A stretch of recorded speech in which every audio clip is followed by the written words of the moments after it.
কাপ্তাই লেকের পানি বিপদসীমা অতিক্রম করায় কাপ্তাই কর্ণফুলী পানি বিদ্যুৎ কেন্দ্রের স্পিলওয়ের 16টি গেট 6 ইঞ্চি করে খুলে দেওয়া হয়েছে। আজ 25 আগস্ট রবিবার সকাল 8টা 6 মিনিটে পানি ছাড়া হয়। স্পিলওয়ে 6 ইঞ্চি করে পানি ছাড়াতে প্রতি সেকেন্ডে 9000 কিউসেক পানি কর্ণফুলী নদীতে নিষ্কাশন হচ্ছে। প্রকৌশলী এটিএম আব্দুল জাহের জানান, উজান থেকে নেমে আসা পাহাড়ি ঢলে কাপ্তাই লেকের পানি গত কয়েকদিন ধরে বৃদ্ধি পাচ্ছিল। গতকাল 24 আগস্ট রাতে কাপ্তাই লেকের পানি 108 ফুট মিন সি লেভেল ক্রস করেছে। আজ সকালে কাপ্তাই লেকের পানির লেভেল 108.32 ফুট মিন সি লেভেল হওয়ায় অর্থাৎ বিপদসীমা ক্রস করায় লেক ব্যবস্থা কমিটির পরামর্শে আমরা সকাল 8টা 6 মিনিটে কাপ্তাই স্পিলওয়ের 6টি জলকপাট দিয়ে 6 ইঞ্চি করে পানি ছেড়ে দিয়েছি। তিনি আরও জানান, কাপ্তাই হ্রদের সর্বোচ্চ পানি ধারণ ক্ষমতা 109 foot MSL.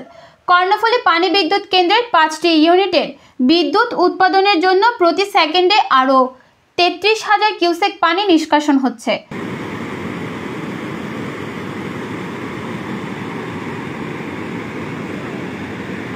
News desk, Chittagong সময়।